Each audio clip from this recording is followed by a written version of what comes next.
Yes. Adam H. Mortimer, executive coach, is here with us today to talk about his new book, which I'm really excited about because you have so many hidden nuggets inside this book. Tell us more about it. What are some of the things that a reader's going to get when they read your book? Well, you're going to get 20 years experience of coaching thousands of people all over the world and helping them overcome their limiting beliefs, their blocks. One of the core things in the book is called the self-identity avatar. So I worked with a lot of people that were trying to overcome this limiting belief, right? Maybe it was procrastination, maybe it was all these different things, but it wasn't happening for them. And so instead of trying to fix them, we taught them how to become a new version of themselves.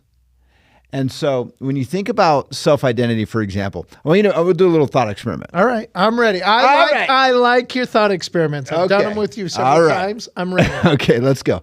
So I want you to imagine for a moment that you are the president of the United States. You actually believe you're the president of the United States. Okay, I don't think I'd ever want that, but I'm ready. Okay. I'm ready. So, but if you actually believe that, my question is this. How many of your thoughts, behaviors, and results would be influenced by that belief? Oh, 1,000. All of them. All of them, right? And I've asked that to thousands of people. Everybody always says all of them. But here's the question. So if you know that all your thoughts, all your behaviors are driven by how you see yourself, does how you see yourself align with the goals you say you have? Okay, that's crazy. Because the whole idea would be, well, why not? Yeah. If you're not doing it, why not? Because all you did in that thought experiment is ask me a simple question, and I say, oh, my whole entire operating system of my life would change. Exactly. The whole decision process would change. Right. And so if you can shift the way you see yourself, can you imagine the kind of results you can get? And so if you look at a lot of people in personal development psychology, they talk about it as like the fifth degree, that the ultimate level of personal development is when you start to realize that you can shape and create your own identity. Because if you think about your identity, where'd your identity come from? Where'd your name come from, first of all? Well, that was assigned to me. It was assigned to you. Okay. So you had an assigned name. Who are you, Bryce? Well, if you're not your name, who are you? Okay. Well, I'm going to have to think about this for a week and start thinking, well, really, who am I? Because a lot of people will identify themselves with, well, what's my job? Right. Well, I'm a publisher. Right. Or so I'm an entrepreneur. So if I picked up leaves every now and then, would you call me a leaf lifter? That's who I am? Well, yeah, obviously not. So technically, we're not what we do, technically. There's something deeper than that. And instinctively, we all know this. But how many of us really think to that level so that we have the ability to actually shift how we see ourselves and shift our behaviors and shift how we show up in life? Okay. Fascinating concept. Let's bring it back to, okay, so here I am. I live in my house with my family of 6. Now we have our new baby. So family don't you have TV over there, Bryce? TV? What does that mean? Never mind. Keep going. I don't get it. You're making a lot of kids. I'm saying, do you have anything else to do? It's been 7 years since we've had a child. That joke doesn't even hold water. All right. Fine. Go ahead. Maybe that is the problem. Living in an RV before the house. An RV down by the river? Yes. All okay. Right. 2 rivers, by the way. Okay. Okay. So bring it back to home. So here I am with my family. I have this belief system or this operating system of how I make certain decisions in my life. How can I apply what you're saying into an everyday life? Into an everyday life? That's a great question. So I'll give you an example. My old name was Adam Mortimer. And it doesn't have to be a drastic change in your name, but I do recommend a name change. Do you know that God changed people's names about 6 times in the Bible? Oh, absolutely. Yeah, Paul to Saul, Paul to Saul, Saul to Paul. So the question is... Jacob to Israel. Right, exactly. So the question is why? Why? Well, I can give you the spiritual reason why, but I don't know the if you look at the psychological reason and the thought process we just went through, does the possibility exist that he was giving them an identity to help shift their behaviors? Yes, absolutely. And become the person that they... And people often say with self-identity avatars, like, do I have to become a person that I'm not? And the answer is no. You get to be the person you forgot you were, right? You get to be that person you already are. You get to become your higher self. And so that's a big part of the self-identity avatar. So so how does that apply to How do I apply to me here and now? Yeah, for sure. So the way I applied it is very simple. So as a father, I can look at how does Adam Mortimer show up? That's my smaller self versus Adam H. Mortimer. So let's say I'm going along, and your new self is H. Mortimer. For example, the kid, you know how annoying kids can be, right? We all know how annoying kids can be. What are you talking about? Shut up. So yeah, Mr. Seven. How many kids? No, I said family of six. A family. A family of is 4 kids. Okay. Come on, I have as many as you have. Okay. Yeah, that's true. Okay. Well, we didn't have TV either, so we're from Utah. There's no such thing as TV. Okay, so when let's say you're about to get angry or upset at something, you can ask a simple question. Is this how Adam Mortimer shows up or Adam H. Mortimer shows up? Oh, fascinating. When I'm getting nervous about making a sales call, Adam Mortimer used to be really nervous and get anxious about doing certain things. So I could say, is this how Adam Mortimer shows up or Adam H. Mortimer shows up? Even how you're sitting, right? Is this how Adam Mortimer dressing sits, or Adam H. Mortimer, or dressing? And you start to see it impacts everything. So I've heard people say I did a power pose or something before I went into an interview. So you're saying you basically kind of create your avatar. Is this like an avatar? You create an avatar. It's an avatar of this is who I want to be, or this is who I'm going to choose to believe who I am. Is this what we're doing? Well, and I say avatar because most people have seen the movie Avatar, right? Okay, yeah. And so they put on a whole different skin, whole culture. You're creating a new reality. And you're constantly asking yourself, how am I showing up? And the nice thing is, we know that the mind, through neuroplasticity, rewires itself, right? So if you habitually start to do this, you start to become that person. In fact, I'll share a quick story if I can. Story time. So this was a story of a gentleman who wanted to date this beautiful woman. This happened in the 1860s. Back then, they thought that they could tell whether or not you're an honest person by the look of your face. Which obviously we know you're a scam artist by the look of your face. Well, there are people who claims that there's twitches in your eyes and stuff like that. So I'm talking actually the picture, physical appearance. Just a still picture and of your face. Legend has it that, and I don't know if this is true or not, but Abraham Lincoln would kick people out of his cabinet based on the appearance of their face because they had a dishonest face. This is a real thing. I'm going to try to have a dishonest face right now. What did that look like? Like, you know what I mean? Like, did you see that guy's face? He looks so dishonest. He was just walking by bananas at the store. Yeah, exactly.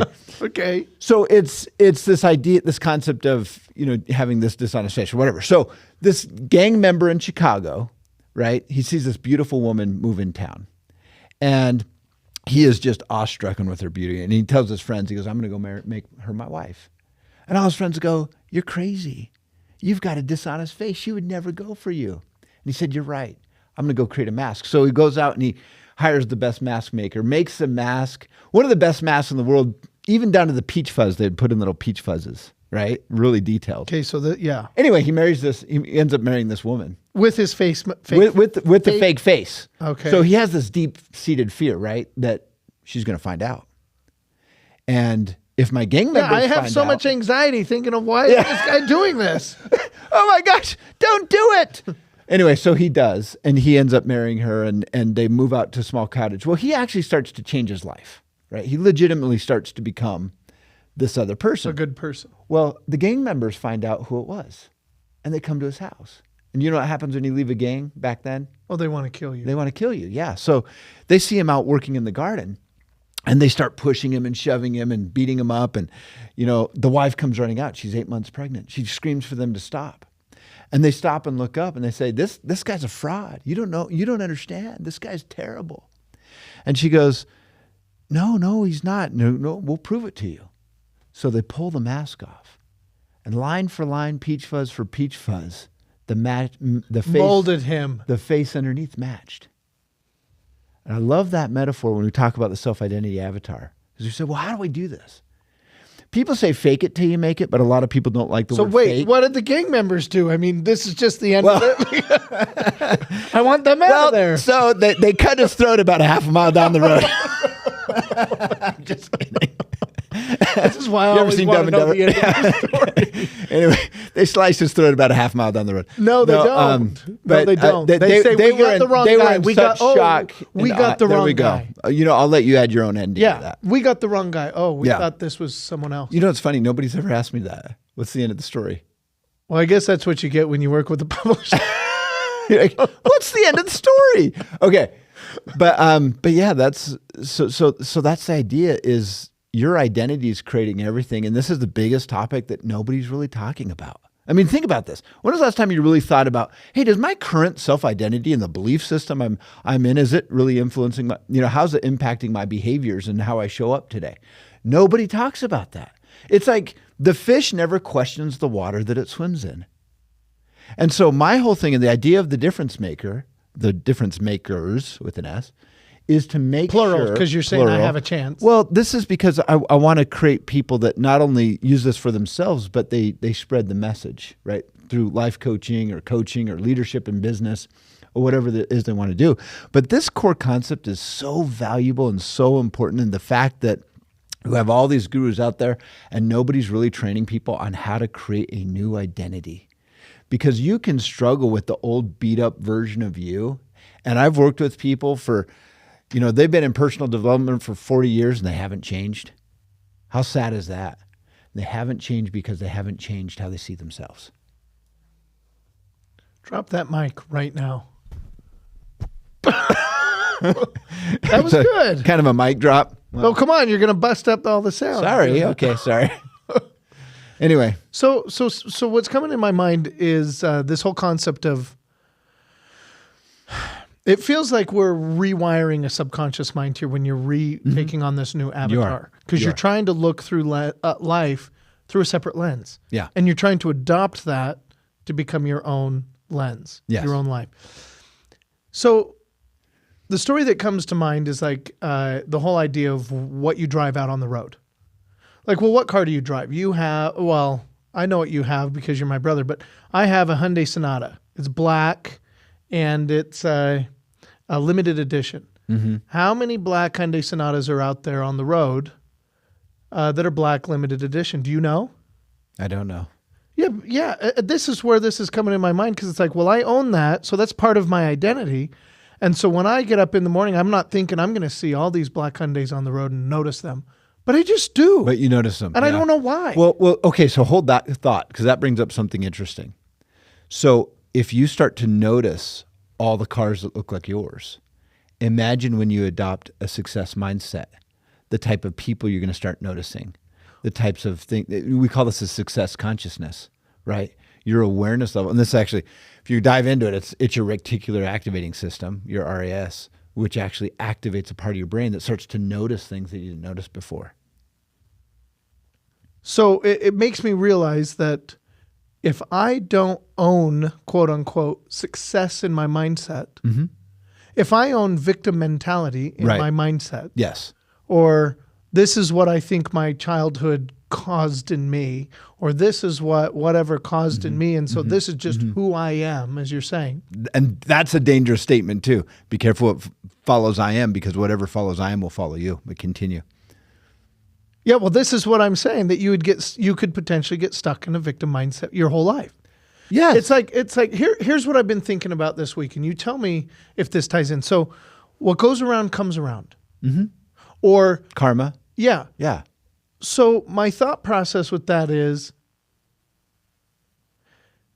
that just because positive people or people who are learning how to see success are starting to recognize more and more of the success? I'm not necessarily saying karma. Maybe this is a piece of karma. But I'm just saying they're starting to recognize more success. So they're starting to feel more successful just because their mindset's already starting to go there, versus somebody who's got that victim mentality.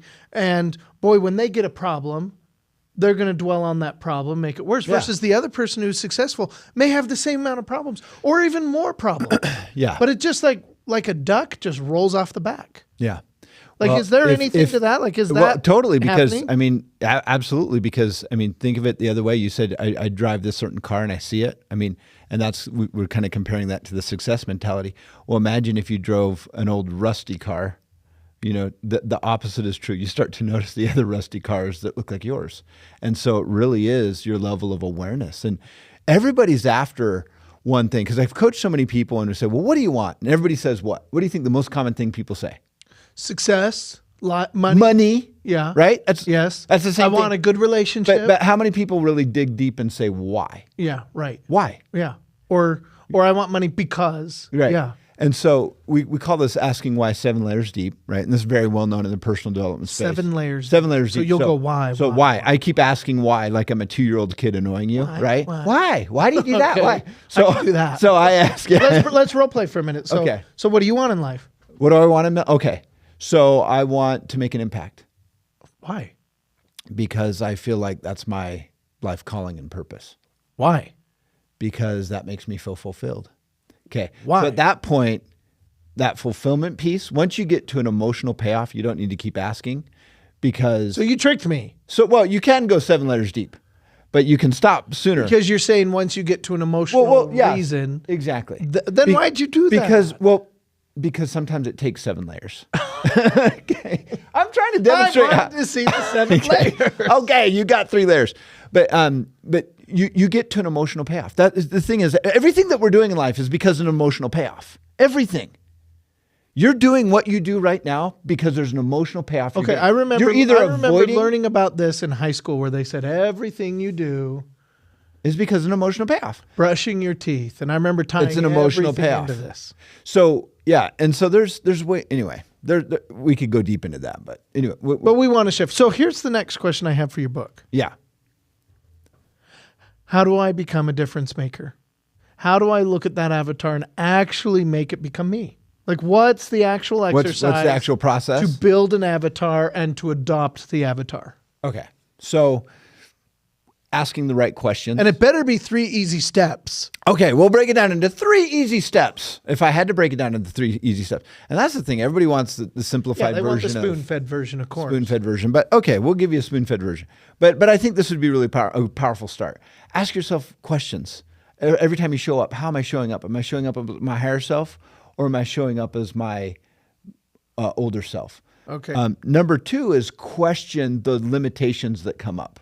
So in the old program, so even asking the why to those. Yeah. Wait. Why do I believe that? Why am I thinking that? It's questioning the water you're swimming in. Okay. As a fish, okay. right? You're saying, wait. And that's a hard thing to do. That's not an easy task. This is why I recommend having a coach. Because a coach kind of sees outside of the tank you're swimming in. Well, I remember when I was talking to a psychologist, they were saying, humans are the only animal, I don't know how we know this, but this is what they said. Humans are the only animal who can disconnect themselves from their life and observe it, their reality, and observe it. So the fish in the water, that idea, we can remove ourselves from it. And that's huge. What you actually just said, so this is called metacognition, right? So if you can separate yourself from your thoughts, which humans can do, and so people go, well, how do I do that? Well, let me explain real quick how to do it. Just say this in your mind. I can hear myself think. I can hear myself? No, in your mind. Oh, in my mind. Okay, that was good. I like the animation. Could you hear it too? I can hear it. I actually heard that. Okay, but could you hear that in your mind? Could you hear that? Yeah. Okay, what part of you just observed that thought? Something internal. So something internal, but let's call that your observer. Sure. So some part of you just observed. So if you can observe your thought, are you the thought? Well, no, you're not the thought. You're not because the thought. You're, because you can. You're wrapping around it. Observe it. Yeah. If you can observe your body, are you your body? No. Now we're getting deep. If you can observe your emotions, are you your emotions? So all of this that you thought was you is not you. So who are you? You're the observer. So did you just get the chills? Well, I was just thinking You about felt that? Well, I was starting to think that, okay, if I'm an observer, then I can create an avatar. Yes. And I think that's the point you're trying to make. Mm-hmm. That yes, we can disconnect from from what we think. This is the greatest we are. And this is that one gift. It's the greatest gift God ever gave to us that nobody's using, nobody's talking about. That you can actually observe your thoughts. You can observe your emotions. You can observe all of this. And you can decide whether or not this is what you want to be. The great secret is they themselves are makers of themselves. So metacognition. So when negative, and you can try this just today, simple exercise. As you're going about your day, stuff shows up, right? And something's making you upset. If you can immediately detach and be the observer and just look at the emotion, look at the thought, look at it and give yourself distance, it can immediately relax you. So you know what's hitting me right now? Yeah. That's exactly what I just did with my body language to this conversation because it's impacting me. I just sat back in the chair without even thinking about it. Pulled the mic closer just so I could observe, start listening to what's happening. There you go. Yeah. So same kind of concept you're doing in the mind. You're kind of taking it, you're leaning back and watching the thoughts. Checking it out, Bingo. looking around. That's it. You got it. And then I am a successful person. Well, you already are. And that's Thank you. that's the other thing is Yeah, I am. I mean, that's like a trick statement for me. It's like, yes, I am. No, I'm not. But okay, I am. But according to who? You're Okay. you know, All right, I like that. It's all perspective though, right? You remember the kid that got in a fight and one of the kids gets punched right in the mouth, and at the end of the fight, he's got this big fat lip. People say, "Who won the fight?" And he goes, "I did." And they're like, "What are you talking about? You won the fight. You got punched in the lip." And he goes, "No, I didn't get punched in the lip. I blocked his punch with my mouth." Okay. Everything in life is perspective. You know, somebody scores a touchdown, half the audience cheers, the other half the audience boos. That's true. It's the same event. And there different is something, at least in my life, I don't know if most people are like this, but there is something that draws me to want to be that type of person. Yeah. Draws you to want to see the best around you and the best in others around you. Well, you've been raised that way, right? Or whatever happened, your life experiences has caused you to show up that way, and that's become a part of your identity. Well, I'm also saying that as I continue to change and want to be the person I want to be, I'm just saying there's something that draws you naturally. And maybe that part's the part that's inherent because of my environment that I was raised in. Yeah. In wanting, because we have a wonderful family, and I've been taught to appreciate the people and see the good in everybody that's around you. Yeah. And but I really this is just fascinating concept of avatar. Own the excess. Yeah. Go ahead. Were you say something else? I didn't want to get you. Not anymore. Oh no, go ahead. Go ahead. No, I was just gonna say, don't be a victim. Don't decide that, oh shoot, these bad things that happen to me, which I've had bad things happen to me. I have written victim impact statements in court.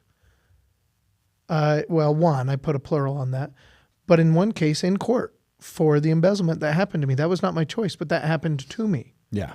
And though that experience was horrendous and I would never want to go through it again, I'm actually very appreciative. So it happened of for the you. Things. Yeah. Okay. This is all just a reframe, right? Because victims always say stuff happens to me. Rarely say it happened for me. You've obviously gotten out of the victim mode with it because you're finding the lesson in it. You say this happened for me, not to me. Interesting. I've never heard that word for me. Yeah, life happens for you. That'd be pretty hard for you. people who have some pretty crappy stuff that happens to them. That'd be hard. Well, it is. It is hard. And I'm not saying it's easy. Right. But what I'm saying is, as a publisher, I've published thousands of books where people who've gone through hell and back have that mindset. You're right. I've never heard it in the for me. But in essence, that's what they're saying. In their overcoming That's right. stories. So if you think about, I have identical twins, and there's a story about twins. So this really hits home for me. There's these twins that, one of them becomes an incredible business leader, and the other becomes a serial killer, right? And they're interviewed separately, and they said, "How did you get this way?" And he goes, "Well, how couldn't I have? I had an abusive father. My parents were this way." And they asked the other twin, "How did you become this way?" And he said the same thing. Well, how couldn't have I? Wait, my parents were abusive. Wonderful. So it's really well. He says they were wonderful. He didn't say the abusive. The positive guy saw all the positive things in the parents, right? Well, they both basically said they had the same experience, but one of them framed it as, well, how couldn't I have been successful because this propelled me to become who I am. And the other one said, well, this damaged me and caused me. Yes, same environment though. Same environment. Same environment. It's all perspective. It's not like they were putting one like Harry Potter under the stairs. Right. I mean, maybe. Well, then that's a different story. They could have. That lesson can't be taught if that's what they're doing. No. It's the same environment. In fact, some they're probably dressed the same. I mean, for the metaphor to work, everything has to be identical. Oh, because they're identical twins. They're identical twins, dressed the same. So the whole point, same the story is environment. The whole point of the story is, if environment was the end all be all, then why do you have very wealthy people and poor people both in Detroit? Right? There's both. I don't know why Detroit just came into this. Well, I'm just just demonstrating environment, right? Sure. So a city, right? Everybody's in the same quote unquote environment because people often use environment as an excuse. Well, I was from a poor background, or I was this, or I was that. Well, a lot of people live in a poor city. Look how many people came from the slums that became wealthy. We have a gentleman in the White House, J.D. Vance, who he had, phenomenal, if you've seen his story. Phenomenal Netflix documentary. Right. Loved it. Well, it wasn't really a documentary. It was a dramatization of his life. And holy cow! Look where he's come from, and where he's at today. So pretty amazing. That Mima, yeah, that's right. Mima. she was something for him. Okay, so Adam H. Mortimer, I'm going to call you that since that's what you said your avatar is, and that's the persona you want to be able to carry yourself in. That's my brand, yeah. So if you want to leave, if you had nothing else to say today to the individual who's listening to this, you had one. Oh, sorry. What I meant to say is if you had no more time, you have only one thing to say to the individual. Look at them at home, at that camera, and what's the one last thing? One important thing you would like to have somebody understand that they can get from your book or your brand. You're only one belief or one concept away from anything you want in life. Shifting, just like what we were talking about, just a little bit of how you see yourself can literally change everything in your life. And you can do it. That's what I'd say. That was short. Yeah. It's a start. I'm so glad we've had the opportunity to interview with Adam H. Mortimer. Let's all give him a round of applause, ladies and gentlemen.